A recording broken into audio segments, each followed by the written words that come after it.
this is an iHeart podcast. Guaranteed human.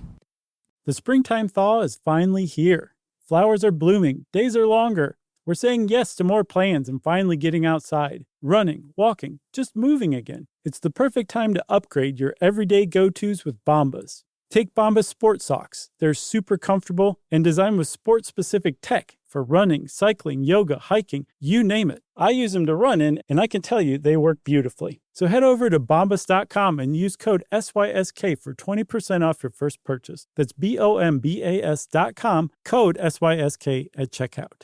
With no fees or minimums on checking accounts, it's no wonder the Capital One Bank guy is so passionate about banking with Capital One. If he were here, he wouldn't just tell you about no fees or minimums. He'd also tell you about how Capital One cafes are open 7 days a week to assist with your banking needs. Yep, even on weekends. It's pretty much all he talks about, in a good way. What's in your wallet? Terms apply. See CapitalOne.com/bankguy. Capital One N.A., member FDIC. Welcome to Stuff You Should Know from HowStuffWorks.com.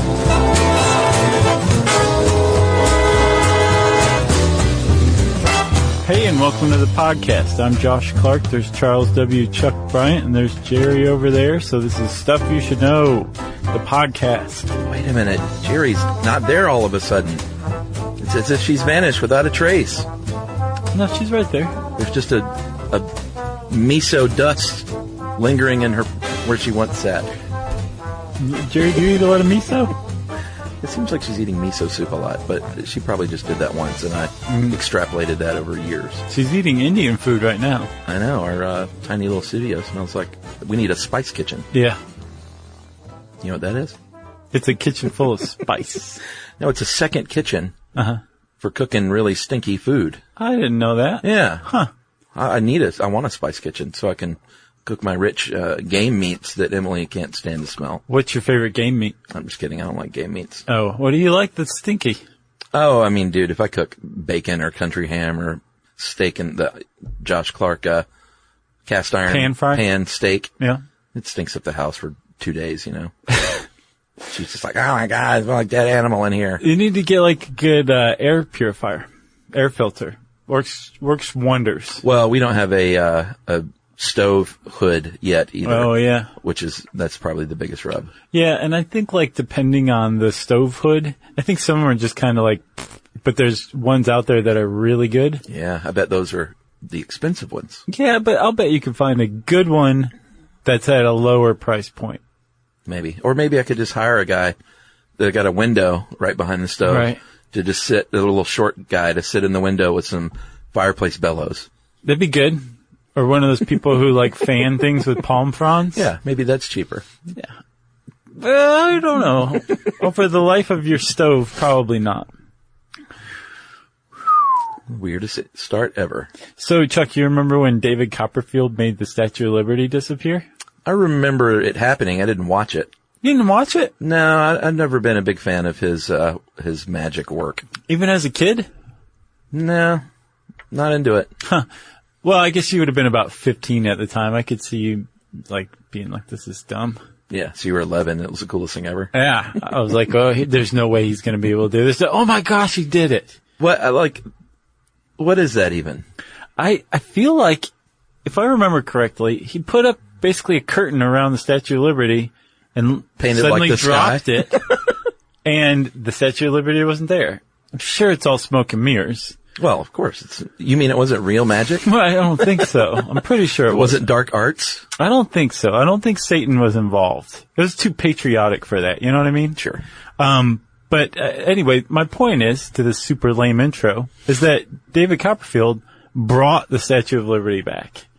It didn't disappear forever. It just disappeared temporarily. That's amazing. But there are some things, mostly people, and some socks that do just disappear forever, that have disappeared forever, and whose like mysterious disappearances are still unsolved. Yeah. To this day. It's pretty good. Do you lose a lot of socks? No. Yumi does our laundry. She keeps tabs on the socks. Well, they make little tabs that you clip on to keep your socks together when you throw them in. And I've also seen there's this one company that tried to sell socks as 3 socks, So you always had a backup. A superfluous sock. I know. Genius. I don't know if that took off like it should have. Coulda. Who knows? The person who invented it, they know. Exactly. Believe me, they wake up every day and they're like, 3 socks was a great idea. So let's talk about some of these things that have disappeared without a trace. Yeah, this is one of our famous top 10s. It'll be, 6 to 8? Something like that. Long? Yeah. Solomon Northrop, number 1. Have you seen 12 Years a Slave yet? Man. Still? No, it's sitting on my DVR, staring me in the face, daring me. Just go home today and watch it. Daring me to be sad and watch it. You just got to get it over with. I know. There's a certain amount of catharsis to it. It's not just going to bring you down to the depths of depression and leave you there necessarily. Yeah, I've been ticking off the really sad ones at a rate of about 2 per year. Like, I just watched Beast of the Southern Wild like a few months ago. I haven't seen that one. Well, that's a good one. Is it good? Yes. Very tough movie. Is it? Mm-hmm. But yeah, long story short, I need to watch 12 Years a Slave. Okay. I'm shamed. I didn't mean to shame you. I'm just saying. It's like the 3rd time I've been shamed about this. It's a good movie. So Solomon Northrop was he was the man who wrote the memoir on which the movie was based, because it's a true story. Right. About his life. Yes. And he was born free, an African American in 1841, it says here was lured from his home in New York to Washington D.C. and then kidnapped, forced into slavery in Louisiana. Yeah, he was lured by being basically hired as a musician. And when he went to D.C., he was kidnapped and sold into slavery. And, man, it just gets worse from there. What, they're like, you should come down and play the 930 Club. Basically, yeah. He's like, great, let's do it. And they're like, oh, by the way. There is no 930 Club right. yet. There's just horrific slavery on a plantation in Louisiana. Wow. So he actually, spoiler alert for those of you like Chuck who haven't seen the movie, he is basically rescued from slavery. Okay. He figures out a way to basically pass a message along, and the people who know and can confirm that he was born a freeman, come and get him, which is pretty great. Yeah.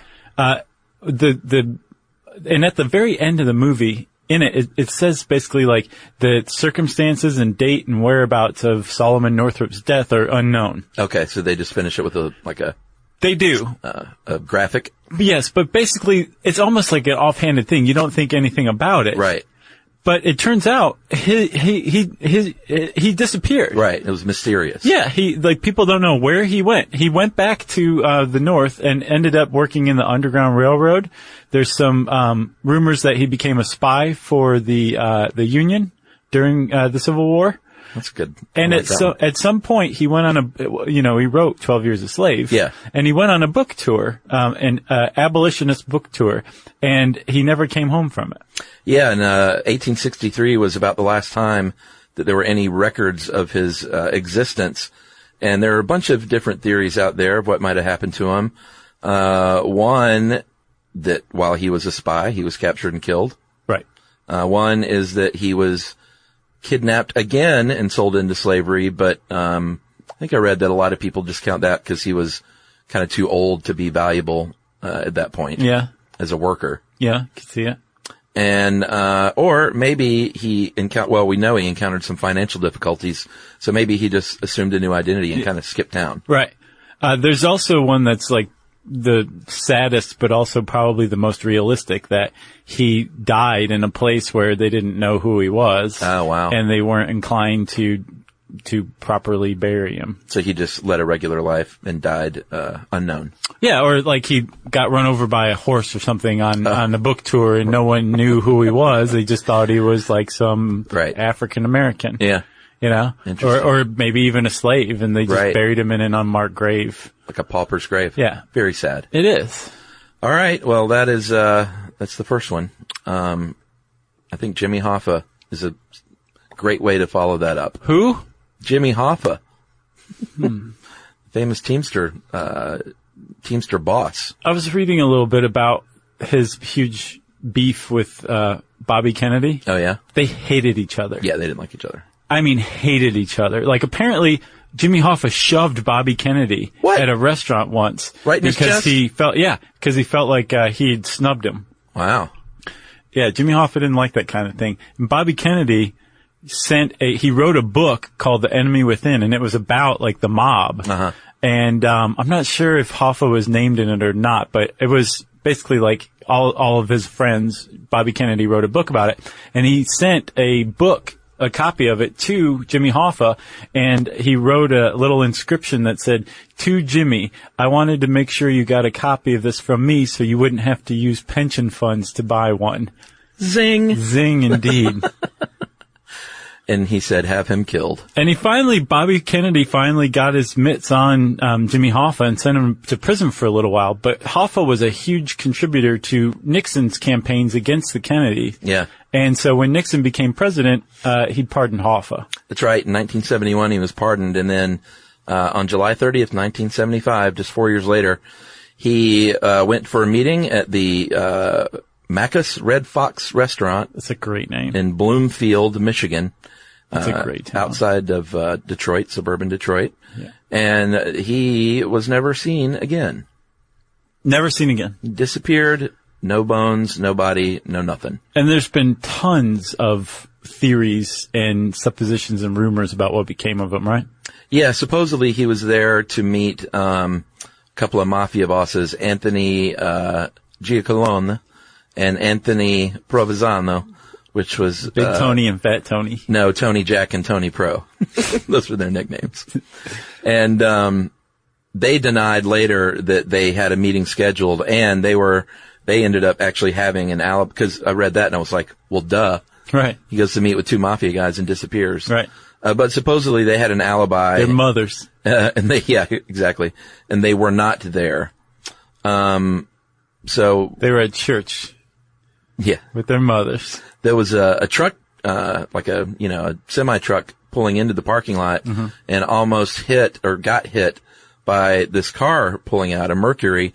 And he said he looked in and he saw Hoffa in the back seat with another guy with what looked like a rifle, like under, like a blanket in between them.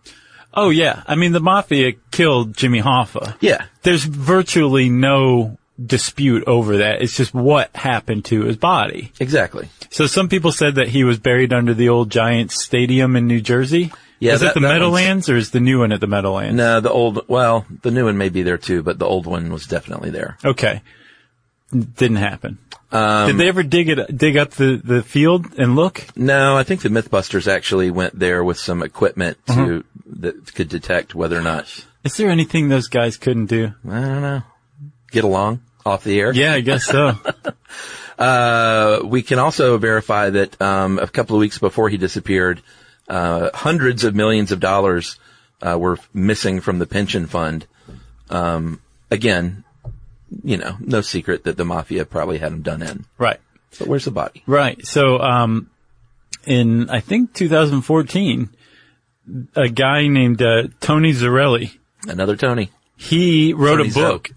Is that what his, no. I'm just kidding. His book was called Hoffa Found. And in it, he detailed how Hoffa's body was buried under some concrete slabs in a barn in upstate Michigan. I thought you were going to say it was a pop-up book, and at the end, he just pops up. Right. Here's Hoffa. You got me with that one, Chuck. Good. And apparently the FBI read this book, and they went and dug up the field and didn't find anything. Yeah, they've looked, there are quite a few locations in suburban Detroit that they've done some digging over the years, all yielding nothing, and there are other rumors he was fed to alligators in Florida. Quite possible. That'd be a good way to get rid of a body, I Run think. through a wood chipper was another one. Yeah. A la Fargo. Yeah, I think they will never find him. I think I also read that one supposedly reputable mafia source said, yeah, we killed him and we buried him in a shallow grave nearby, and we were supposed to move it, but we never did. So he's just, not too far from the restaurant. Huh. They're like dummies. Restaurant. We never thought about that place. But I don't think they'll ever get anything. Yeah. It'll just be one of those enduring mysteries. Yeah. That is lazy. If you are too lazy to move a body to a better location. Oh, right. Just leave him in the shallow grave. Yeah. All right. Should we take a break? Yeah, why not? All right, we'll come back and talk about more disappearing acts. I love this.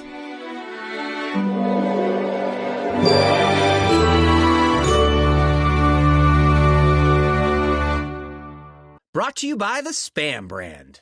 Some foods or TV shows just instantly take you back to your childhood. Spam Classic is one of those foods. It's so 90s, but also so iconic that the sight of it sizzling just makes your mouth water.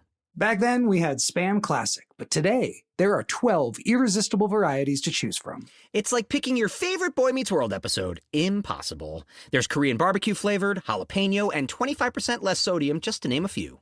Spam brand. Sizzle pork and Learn more and get sizzling at spam.com.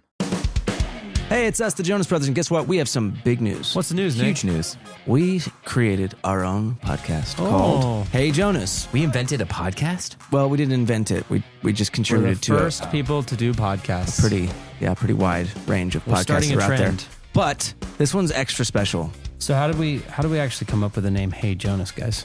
I honestly don't remember.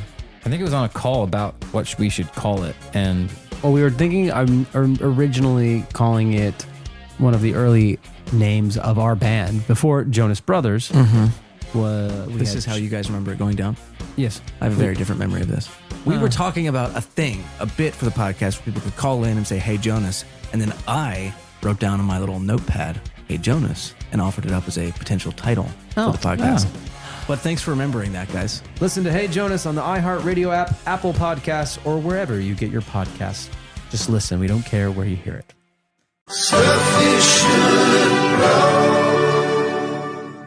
One of these, Chuck, we should at least give a shout out to is the 3 guys who escaped Alcatraz. Oh, yeah? And if you guys are interested in that, go listen to our entire episode on Alcatraz, where I believe we talked about this in depth.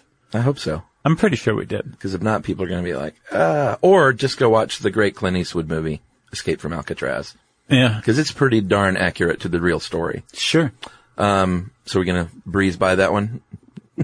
I mean, we can talk about it if you want. I'm endlessly fascinated by it. When we were in San Francisco for our most recent tour for Sketchfest, actually. Did you go? No, I ran down to the bay and looked out across it. I was like, I could swim that. No problem.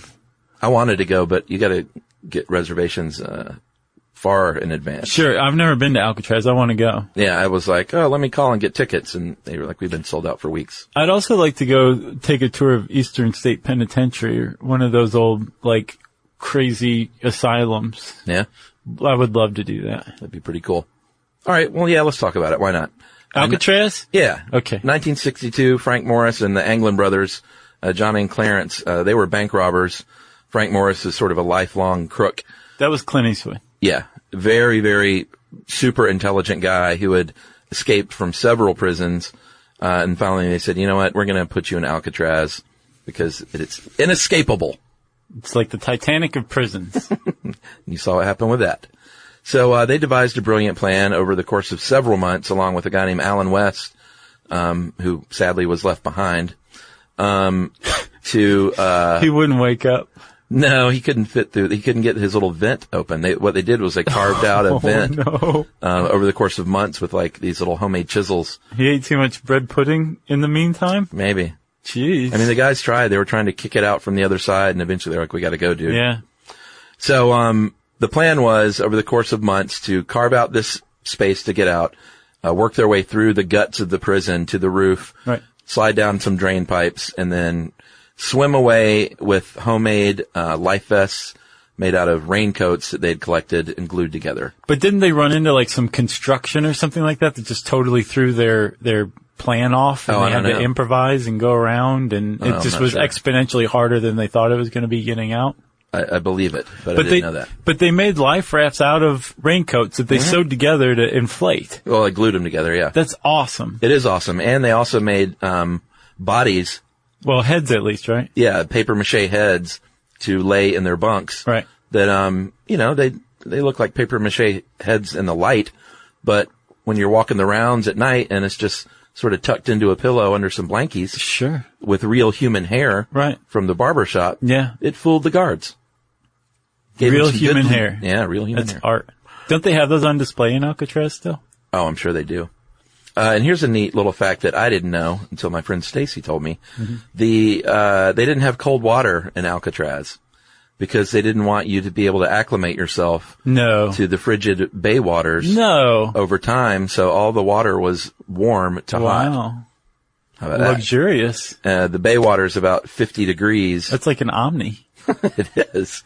And they don't know. I mean, the FBI and everyone says, nah, they died for sure. The FBI says that about everybody they can't catch. Yeah. Basically. No, they're dead. There's no way. Just don't bring it up again. Right. Just shut up. They don't think they could have survived the swim. The original plan was to go to Angel Island, go to the opposite side of the island and then swim to Marin. Or Marin. I guess open a coffee shop. I guess so. Or a hemp. Immediately, right when they crossed into Marin store. County, they were imbued with wealth. I don't know if they made it or not. Apparently, a couple of weeks later, there was a freighter ship that saw a body floating. They didn't report it until October, though. They went from July to October and then said, oh, by the way, we saw a body floating that looked like he was wearing prison denims. Right. They finally got to that on their to-do list. They're like, oh, yeah, report dead body. Well, it was a freighter ship. They didn't care. No. You know? Their laws, their allegiance is to the sea, not to man on land. And they also found a few pieces of other evidence. They found a life vest with teeth marks near the valve. And human teeth marks? Yeah.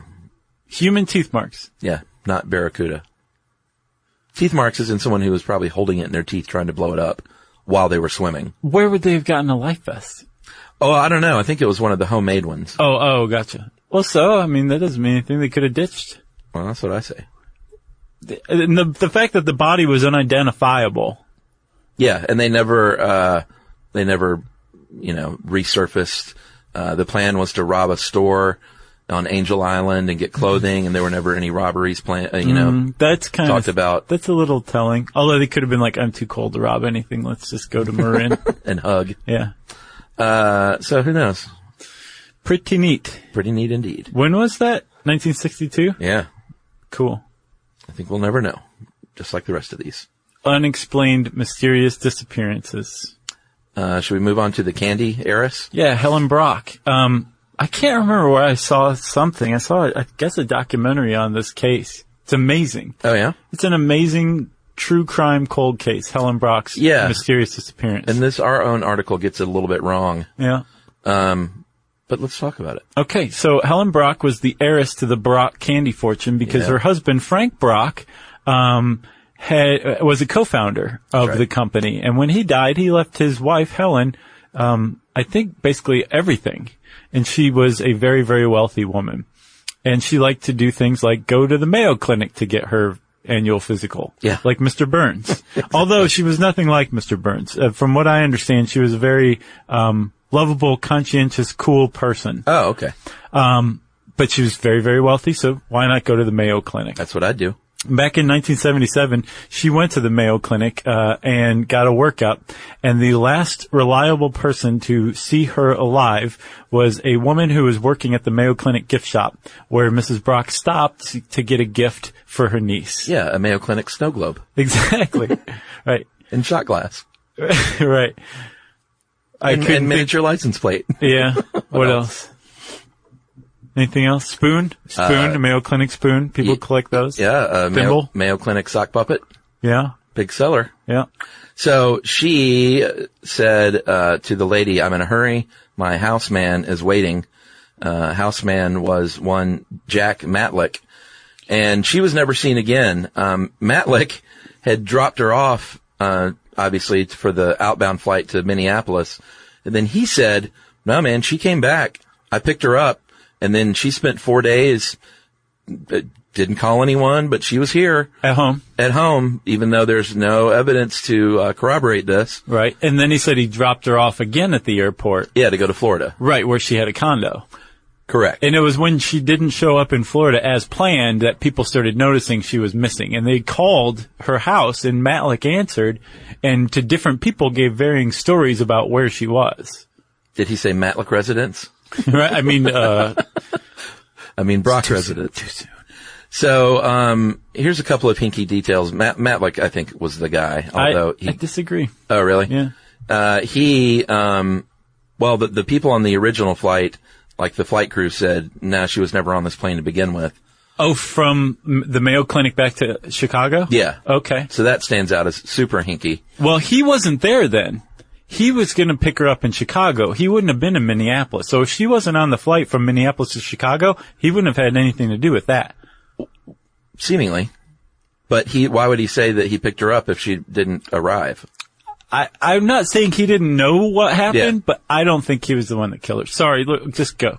Well, he cashed, he was found out later to have cashed $13,000 in checks, with a Ford's, signature from But her. it wasn't his handwriting, and it wasn't hers. That's right. But he's clearly working with someone. Sure. That's where I'm going here. Okay.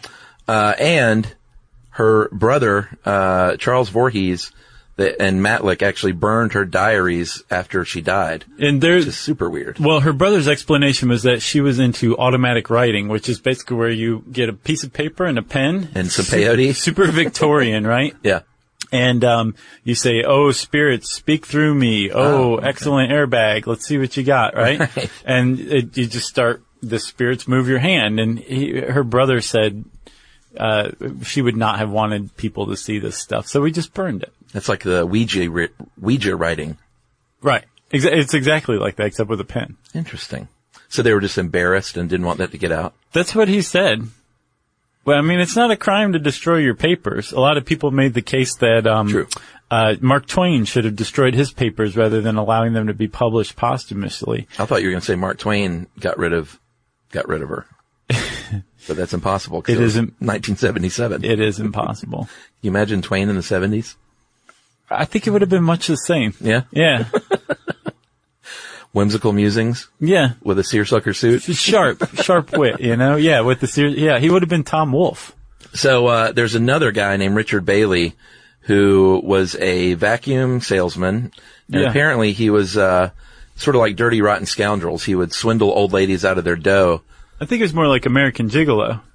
Well, no, I don't think he was gigoloing. I think he was. Yeah. Oh, he was? Oh, yeah. Oh, I thought it just had to do with, horses and horse racing. That was his entree. Like, invest in this thoroughbred. Give me your dough. But also, come and lie down with me. This isn't a sock in my jeans. You know? God. That's a gigolo thing to say. Okay. So he was eventually pinched for fraud and racketeering, sentenced to prison, and people thought that he had a role in her disappearance, but he said, no, I didn't. And a judge said, you know what? I think you did. And he said, who cares what you think, Judge? Well, the judge said, well, I'll tell you why you should care, because I'm giving you a 30-year sentence because I suspect that you had something to do with Mrs. Brock's disappearance and likely death. So who do you think it was him? I do. Although he wrote a book, that said he loved her, that yes, he was a gigolo, right? Just a gigolo, but he fell in love with her and his love was sincere and real. And he said that he was going to give the proceeds from his book to her favorite charity, which is an animal welfare charity.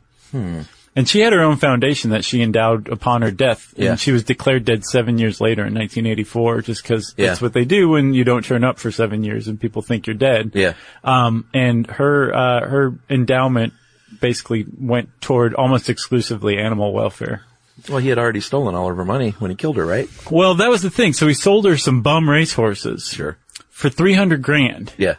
And they later sold for $1. That's how bad off these racehorses were. He said, buy Limpy Joe. He's a great investment. And One-Eyed Pete. And they think that he had her whacked because, she was going to blow the whistle on him. Interesting. Yeah, that's the theory. All right. And I mean, he's in prison for it right now. He's not in prison for her murder, although the judge just said, like, yeah, I gave you a stiff sentence because I think you killed her. Kind of like when OJ was, sent to prison for, armed robbery. Yeah. And kidnapping and all these other things. I think it's the exact same thing. Are you watching that OJ show right now? No, I'm waiting until it's done and then I'll start. Boy, is it good? Oh, you it's liking it? Terrible. Oh, really? Well, terribly awesome.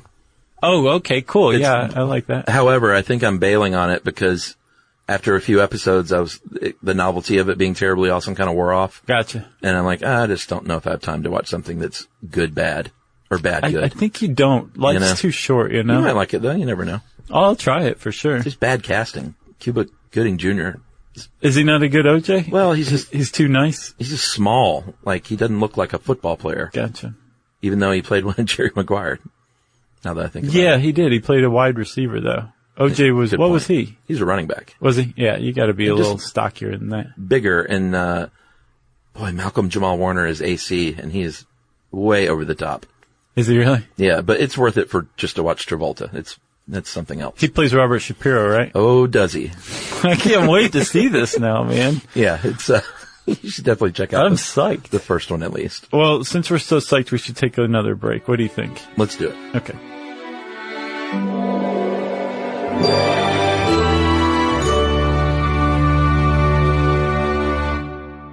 Brought to you by the Spam brand.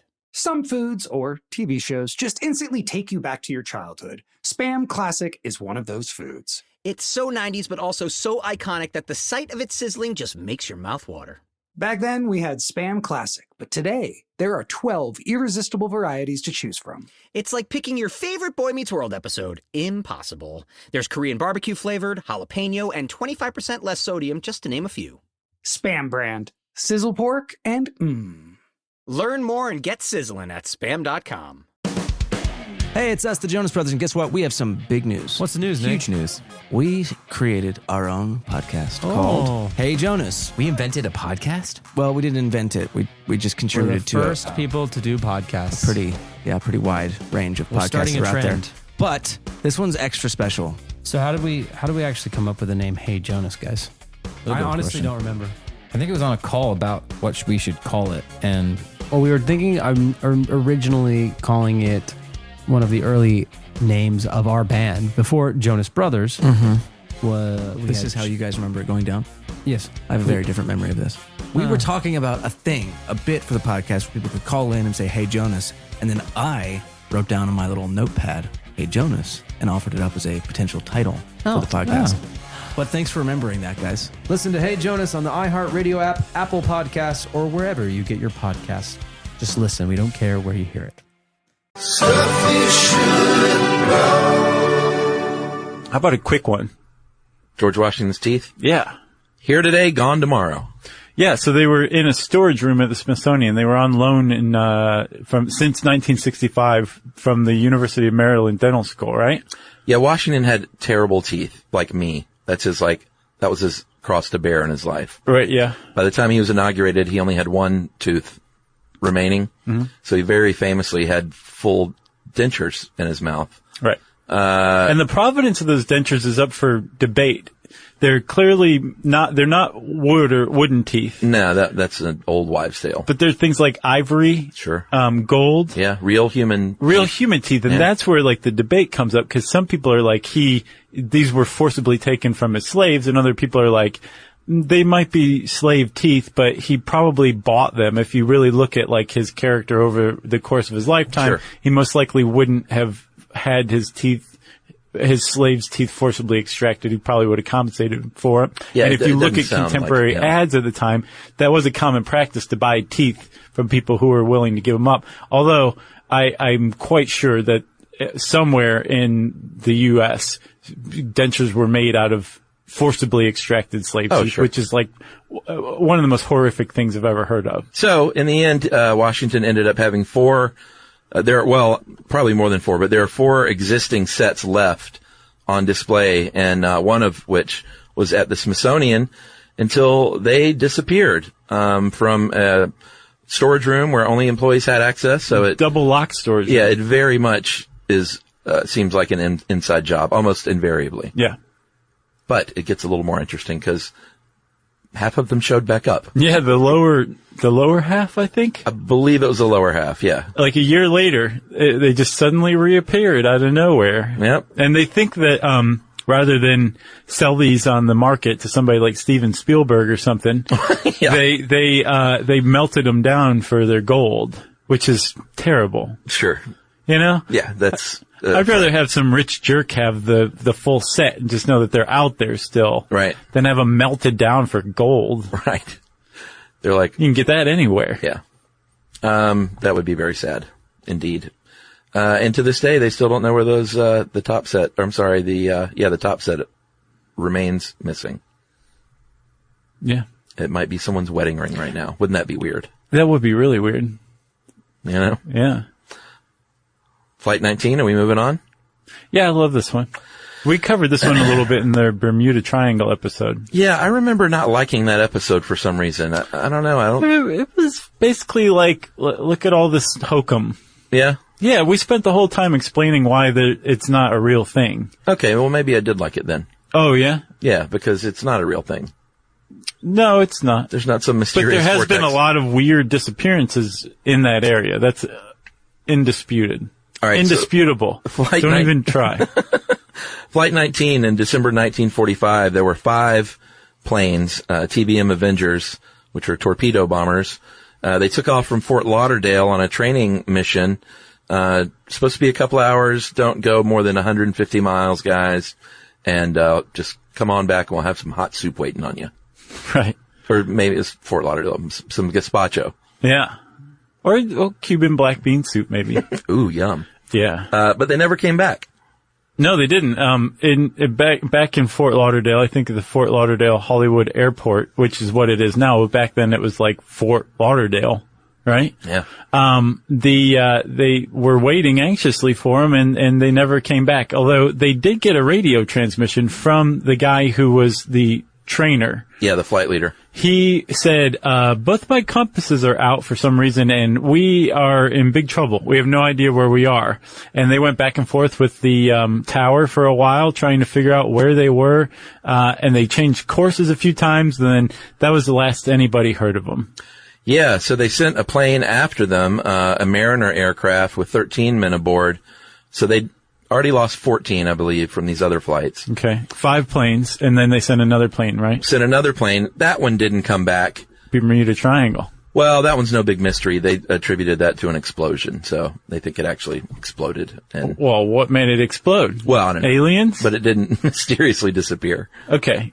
The other ones definitely did mysteriously disappear, and most people thought that they just went further and further out into the Atlantic, that at one point they were over the Bahamas or Bermuda, which they mistook for the Florida Keys. Right. Which is not the same thing. No, it's not. And if you use that mistakenly as your bearings, you're going to be in big trouble. And that they ended up just running out of fuel and crashed in the Atlantic. But in the last year or two, a couple of independent searchers who had this same theory independently came together and said, you know what? There was, in 1989, a Broward County Sheriff's Department helicopter spotted the wreckage of one of these planes, the TBM Avenger, in the Everglades, next to Jimmy Hoffa's body, right? Interesting. And they said it was so far off from where they thought Flight 19 had been that it couldn't have been one of them. And then they went back and looked at the records and they were like, well, the only missing Avenger planes are from Flight 19. Yeah. So it has to be one of them, basically. And they found an aircraft carrier off of Daytona had tracked 6 unidentified planes that night, turning into the Florida mainland. So they think rather than going out to sea, they turned inland and didn't realize they were inland because the weather was so bad. And they were way off course. Right. And at least one of them crashed in the Everglades. Wow. Yeah. The only thing I knew about this previous to this research was the movie Close Encounters of the Third Kind. Oh, really? They showed up in that? Yeah, remember there was I never saw the whole thing. Oh man. It still holds up. Really? Yeah, really good. Steven Spielberg knows what he's doing. Yeah, and the special effects even still look pretty decent considering, you know, how long ago it was. Yeah. They found the planes in the desert. And the idea was that the aliens had gotten a hold of the guys because at the end of the movie, the big mothership lands and they lower the thing and all George Clinton comes out. Not George Clinton, but all these people come out and, people that had been abducted over the years. Right. And the crews of Flight 19 came out. Nice. Still the same age as when they disappeared in their flight uniforms. Nice. And they were like, wow, that was weird. They're like, what a night. And then they went, oh my God, it's Richard Dreyfuss. I love Jaws. Yeah.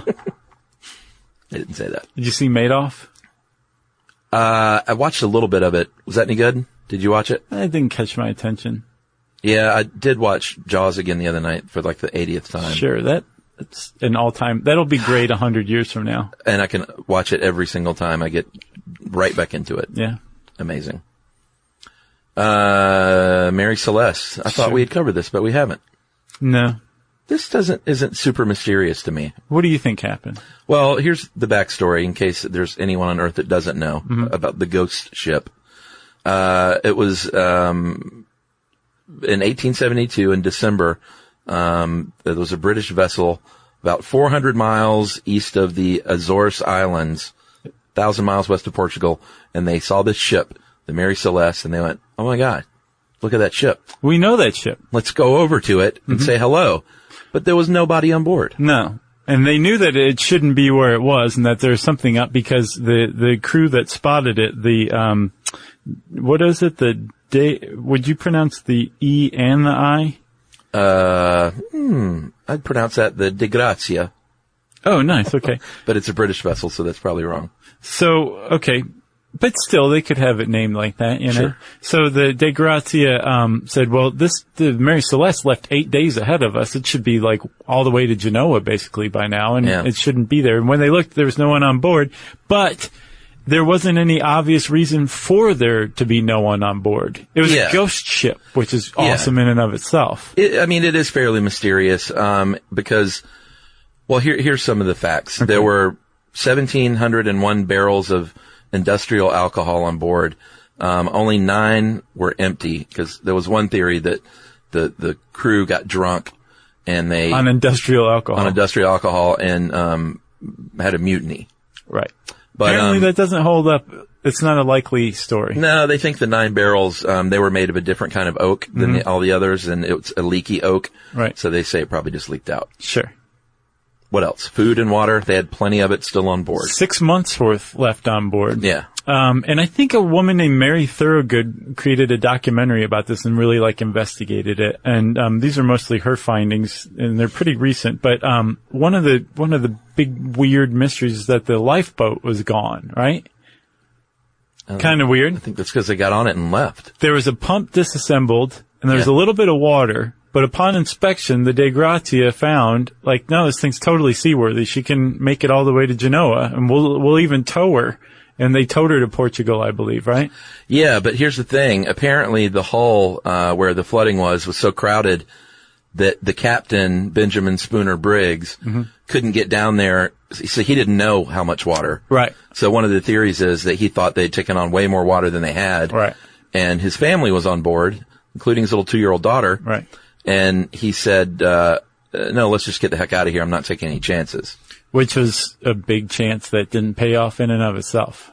Yeah, but the abandoning ship is a last resort. Sure. You don't just say, oh, I think we might be in trouble. Let's get on out of here. On the one lifeboat for all of us. Yeah. And in the middle of the Atlantic. That's not, no, you're not going to do that. No. What do you think happened? I think that's what happened. I think that he thought they had taken on way more water. Uh-huh. He had his family aboard, saw they had just been through a bad storm, and he saw the mainland with his own eyeballs and said, this is our chance. Let's not screw around here. I don't want to sink with mainland in sight. But the thing is, the mainland wasn't in sight. The Azores are in the middle of nowhere. They're halfway between the Atlantic, between Europe and North America. Well, that's where they found it eventually, but supposedly he saw the mainland. Oh, yeah? And I think so, and that's why I think that he just said, all right, it's time to go. So there's long been a suspicion that the crew of the De Grazia were the ones who did away with the crew of the Mary Celeste. Yeah, wasn't a ghost ship when we found it. Right. So the reason they would have done this is because under maritime law, if you find a ship that's insured, the insurer has to pay you a salvage fee. It's insured amount. Which they did. They did, but they only got 1/6 of the insured amount, which suggests that the British Maritime Admiralty Court believed that they were crooked, that they'd done something to the Mary Celeste people. Yeah. We shall never know. No. Unsolved mystery. Yeah. In fact, I was going to say we should do an episode on that in full, but I think maybe we should just refer people to stuff you missed in history class. Yeah. Because they did a great episode on that. Yes. The Mary Celeste. So we got one more, Chuck. Alrighty. This might be my favorite one of all. I had never heard of this pro basketball player who disappeared without a trace. I hadn't either. His name is John Brisker, right? That's right. He's from Detroit, and he went to the University of Toledo, actually. Oh, go Rockets. Rockets. And the thing is, while he was at UT, apparently he'd had a racially harmonious upbringing in Detroit and got to Toledo and experienced racism firsthand. Interesting. And grew fairly bitter from it. He was, he had a reputation of having a short fuse after that point, which he didn't have before growing up. Yeah, he went on to play pro ball with the ABA, the Pittsburgh Condors, and then eventually, made his way to Seattle with the Supersonics. And he was good too. With the Condors over 3 years, he averaged 26 points a game. Yeah. First year, it was 21. The second and third years, it was about 30 points a game for the year. Yeah. That's amazing. Even for the ABA. Sure. I'm not knocking the ABA. They were great, actually. Was there an Atlanta team in the ABA? No. It was always NBA? Where did Atlanta get its team from? From, why do I want to say Milwaukee? That was the Braves. Yeah. Jeez, I can't remember. And the Thrashers were the Flames, right? Well, no, we had the Flames and they just went away. Oh. And then we created the Thrashers. The and Flames went out. They went out. No, the stuff the Thrashers went to Canada or something. Yeah, they went to a different city. Gotcha. Don't have hockey in Atlanta. I think we've learned our lesson. There's a lot of transplants, but apparently not enough. Yeah. So, back to Brisker. He, eventually played for the Sonics. And after that, he said, I'm going to open a restaurant. That failed. And then in 1978, he said, you know what? I'm going to Africa and I'm going to open an import-export business. Yeah, but he wasn't just going to Africa. He went to Africa under the invitation of the Ugandan dictator Idi Amin. Who loved basketball. Loved basketball, and I guess had heard of John Brisker, and John Brisker said, sure, man, let's hang out. Kind of like Rodman with Kim Jong-un. Yeah. And he went and hung out with Idi Amin, definitely. And I guess about 6 weeks after he made it to Uganda, he placed a call to his girlfriend and the mother of one of his children, Melvis Diane Williamson, right? Yeah. And he said, hey, baby, we are going to get back together. I'm going to have you guys come over here soon. I'm just laying the foundation. It's all good. I'll see you guys. I'll call you in a little bit. And that was the last anybody ever heard from him. Yeah, and there are many theories on this one. One is, Amin figures in a couple of ways. One is that maybe he ran afoul of Amin and was killed by he and his soldiers. Yeah. The other is that he was killed by anti-Amin revolutionaries because he was pals with Amin. And he was there when the Amin regime was toppled in 1978. Yeah. Like, that's when he was there. And another one that I don't think is true at all is that he eventually made his way to Jonestown and was part of the Jonestown Jim Jones suicide massacre of 900 people. That one actually has more legs than it appears at first. He had a great aunt who was there who tried to get him and other family members to come join her in Jonestown. All right, so we'll give that a So plausible. it's like not just totally random. Yeah. You know, but it probably didn't happen. I think they can't find any real evidence that happened. His brother Ralph said up until he was declared dead in, I think 1985, his brother Ralph held the idea that his brother had just assumed another identity to get away from debt. Cause he owed like 20 grand in taxes just from that restaurant alone. Yeah. That used to be a viable option in life. So you could just like take on a new identity. Yeah. In fact, did we ever do a show on that? Yeah. Okay. That was a long time ago. Mm-hmm.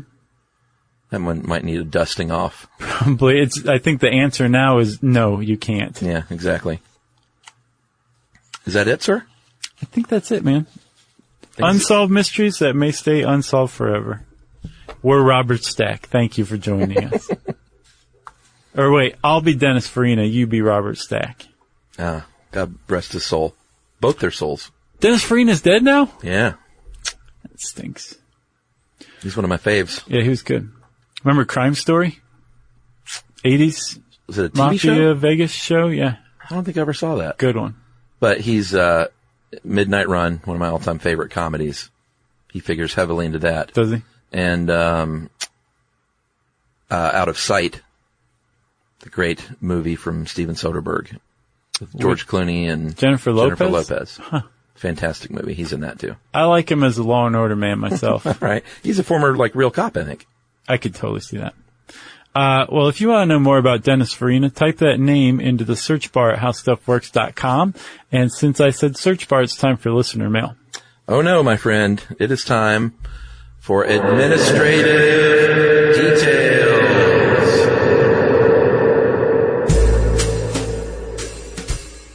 I can hear the drum and bass kicking in right about now. That's right. So this is when we thank people for their lovely gestures of kindness by sending us neat things. Oftentimes handmade things. Yeah, for sure, man. So, you ready to get started? Yeah. I'll go ahead and start with our pals Liz and Jen at Little Bit Sweets. They consistently send us candy every year from their homemade, their shop in Brooklyn, New York. Yeah. It's all delicious. We've talked about them for years, and they are genuine pals now. Yep. And just great ladies, and support Little Bit Sweets is all I got to say. Yep. LIDDABIT Sweets. Correct. You will love it. Let's see. I want to thank Addie Prey Livingston, who gave me, at our Atlanta show, as we were leaving the stage, she handed me a book. Oh, yeah? And the book was a copy of Paper Moon. Oh, that's right. Actually, Addie Prey, the movie that Paper Moon is based on. If you'll notice, she has the same name as the title character. That's because her grandfather, Joe David Brown, wrote the book. It's pretty amazing. Yeah, so thank you very much for that. I can't wait to read it. Because that is famously one of, if not your favorite movies, right? It is tied with The Shining. Oh, wow. Yeah, I know. Talk about two different movies. Love that movie. Burning Hand Leather Goods sent us these awesome leather notebook cases. Yeah.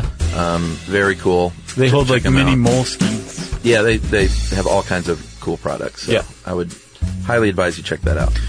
Douglas Gibson sent us a copy of Tales of a Fifth Grade Night, the kids' book that he wrote, which is awesome. Thank you. Uncle John's Bathroom Reader, as always. They've sent us stuff over the years. When they found out that Josh was a big fan, they were delighted, and now we have a kinship. A kinship with one another. Yes, we do. Remember, Gordon, one of the founders of Uncle John's, the Bathroom Readers Institute. That's right. Was on our Barbie episode. That's right. Where we got into a shouting match at some point, if I remember correctly. A little bit so. Let's see. Kurt Schroeder from the Origami Brain Injury Rehab Center in Mason, Michigan, sent us some cool puzzles and books that are awesome and mind-bending. Thank you for those. Jeff, thank you for the tick combs. Yeah. The patent-pending tick combs. Well, by now, this is so long ago, the patent's probably been granted. Yeah, so if you have a dog, you can go to tickcomb.com, and they are pretty awesome, and they are 3D printed even. Yeah. Alex Bologna sent us the Joy of Christmas CDs, his CD of him singing Christmas standards. Thank you very much for that, Alex. I love Christmas music. Sarah at the Beijing Normal University, not the abnormal university in Beijing, the much more highly reputable normal one, she sent us these beautiful Stuff You Should Know paper cuts and the charms. Yep. Right? Yes. Very nice. Tyler Murphy for not just the North Dakota wine, but tons of other things, great gifts over the years, and also steady, unflagging support for us through emails and thoughts and tweets, all that stuff. So thanks a lot, Murph. Tyler's a great guy. Fighting the good fight by being a public school teacher. Yeah, that's right. Daniel from Techniflow for the Sound Still series necklaces. Yeah, those are awesome. Yeah, they're really cool. You can find those at Techniflow, that is TECHNI, flowdesign.com, or just go to Etsy where you can find all this stuff usually. Yeah. Talia sent us a postcard from Canada. Lisa Hirsch sent us some banana candies. Thanks, guys. We got another postcard, an invitation actually, from Emily Crawford to Stan Hewitt Hall in Akron, Ohio. And Stan Hewitt is a very famous place in Akron. It's sort of like their Biltmore house. Oh, yeah. And it's gorgeous. And sadly, Emily's parents moved down here, so I'm not going to Akron much anymore. Well, we could still go for Stan Hewitt Hall. All right. Reed Wilson of Reed Wilson Design, which you can find at reedwilsondesign.com, sent us some really awesome doormats and coasters. Oh, yeah. The good stuff, man. Go check it out, reedwilsondesign.com. He's got a lot of really cool ideas. Abby sent us a letter and a drawing, and she wrote in to let us know how to pronounce basalt correctly. Am I saying it right? I don't remember. I think we said basalt. Basalt. And I think it's basalt. Yeah. And happy birthday, Abby. Good luck in high school. Yes. From both of us. Alan Barrington Hughes sent us Reaper sauce from Pucker Butt based on our chili pepper episode. I have not gone anywhere near it. I tasted it, and it burned a hole clean through my tongue. Yes. So if you're into the really hot stuff and you think you have what it takes, I dare you to give it a shot. Oh, yeah? Yeah. Okay. Whitley, thank you for the pencil-colored art. It's really cool. And we're guessing that it's Darwin and McCarthy. That's our best guess. Okay. And I think we're right. Dawson's Hot Sauce from Hamilton, Ontario, Canada, sent us some really great hot sauces. My favorite was the garlic and jalapeno. That was good stuff. Carol Chan, thank you for the Rat Race Millionaire, I guess written by your husband, yes. Michael Hung, and also the 3 knitted rats. Yeah. Who doesn't love a knitted rat? No one. That's why she included them. Agreed. And then Robin and Aaron sent us the St. Louis Arch postcard. Thanks for that, guys. Allison McDougall, thank you for the CDs of your husband's one-man band, who also doesn't love a one-man band. And you can listen to that at McDougallmusic.com with 2 L's. And just MC, not M-A-C. Yeah, of course. The traditional spelling. I think that's it, man. I think we're essentially caught up on administrative details. So, guys, we need more stuff. Yeah. Thanks, as always, to everyone who's kind enough to take the time to... Oh, hey, thanks to Nate today at H&F Burger downstairs for comping my lunch. That is very nice. I went down there to eat a meal, and he comes by and goes, Charles W. Chuck Bryant. And I went, I know what that means. Here's another subpoena. But he's the GM at Holman & Finch, their restaurant group, and I went to leave, and they were like, no, it's on us. Nice. Did he send you a burger for me? No, but I would advise you going down there and just kind of stand around the counter. Craning your neck around. Stand under the TV with me on it, right? Yeah, so thanks, Nate. He didn't even know we were in this building. So, you should listen more closely, Nate. Yeah, that's what I said. We talk about it basically all the time. He won't even hear this. If you want to get in touch with us, you can just send us hi. You don't have to send us anything. You can say hi, but don't have to say hi because it's been done. You can tweet to us at SYSK Podcast. You can join us on Facebook.com/Stuff You Should Know. You can send us an email to stuffpodcast@howstuffworks.com. And in the meantime, you can hang out with us at our home on the web, stuffyoushouldknow.com.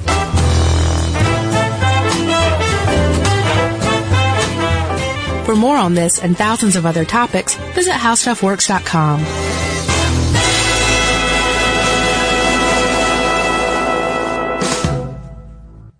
Brought to you by the Spam brand. I'm about to drop some sizzling hot knowledge, everybody. Did you know there's a blue can loved around the world with festivals dedicated to it? That's right, it's Spam Classic. The cultural icon went from fueling the world in the 1930s to earning its own museum. And today there are 12 mouth-watering varieties like teriyaki and Korean barbecue flavored, plus the original Spam Classic, ready to fry up in your favorite dish. Fans everywhere keep sizzling it up, breakfast, lunch, and dinner. Spam brand, sizzle pork, and Learn more at spam.com.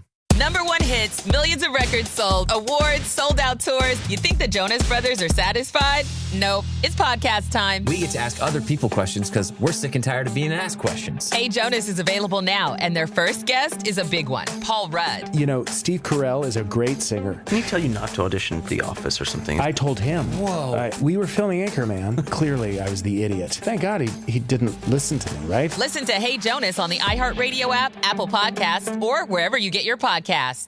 This is an iHeart podcast. Guaranteed human.